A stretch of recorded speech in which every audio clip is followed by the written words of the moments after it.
एक बार भोलेनाथ अपने स्थान पे बैठे थे हिमालय में। तो माता पार्वती आई, उसने बोले चलो थोड़ा घूम के आते, बहुत दिन से बाहर नहीं गए तो यहाँ पे मन नहीं लगता है। ये सब भगवान की लीला थी। पार्वती की माँ के द्वारा भगवान पार्वती को लेके एक घोर जंगल पे गए। वहाँ पे भगवान एक ऊँटे के ऊपर बैठ गए और पार्वती माँ कुछ लेने गए तो भगवान आँखें बंद करके कुछ सोचने लगे या समाधि लगा के बैठे। तो पार्वती माँ वहाँ से आई, उसने भगवान की दोनों आँख हाथ अपने हाथों से बंद कर दी पीछे से।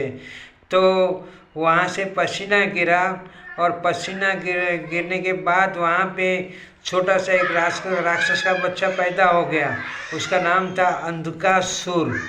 तो पार्वती माँ डर गई और बोले ये क्या हो गए। तो माँ भगवान ने बोला आपने ऐसे टाइम पे मेरी आंखें बंद की, उसके कारण ये बच्चा पैदा हो गया। तो अभी इनका क्या किया जाए।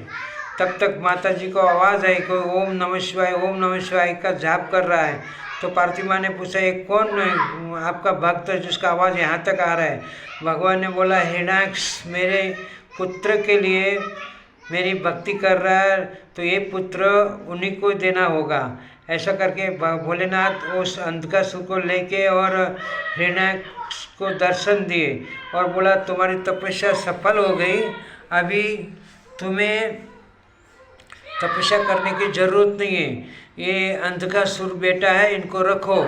तब तक वो बेटा बड़ा हो गया और पिताजी को जाके पाँव पड़ा। तो हिरण्याक्ष बोलता है प्रभु मेरे को अंधा बेटा नहीं मांगता है, क्योंकि मैंने तो तपस्या की थी अच्छे बेटे के लिए। आपने ये बेटा मेरा क्या करे, उनकी सेवा मेरे को करनी पड़ेगी, ये क्या मेरी सेवा करेगा।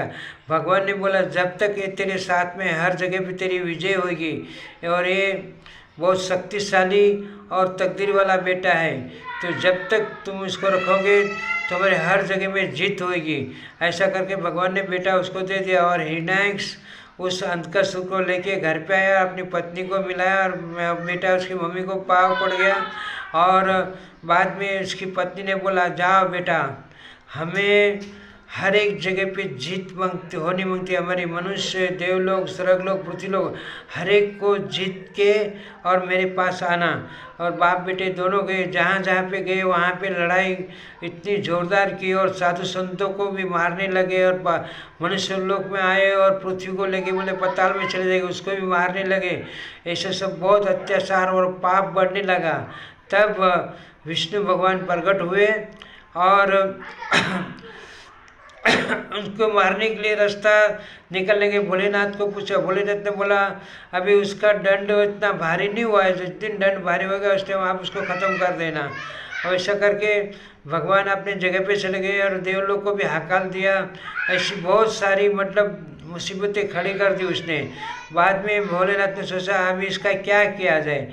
एक जगह पे लड़ाई थी, तब तक भगवान ने अंधकासुर को ऐसी सूचना दे दी, दिमाग में डाल दी, तो झगड़ते बीच में से निकल के और बहुत आगे निकल गया और एक झाड़ के साथ टकराया और वहाँ पे नीचे गिर गया।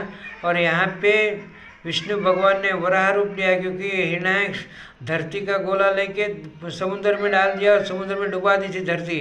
तब भगवान ने वराह रूप लेके धरती को ऊपर लाए और हिरण्याक्ष को मारा।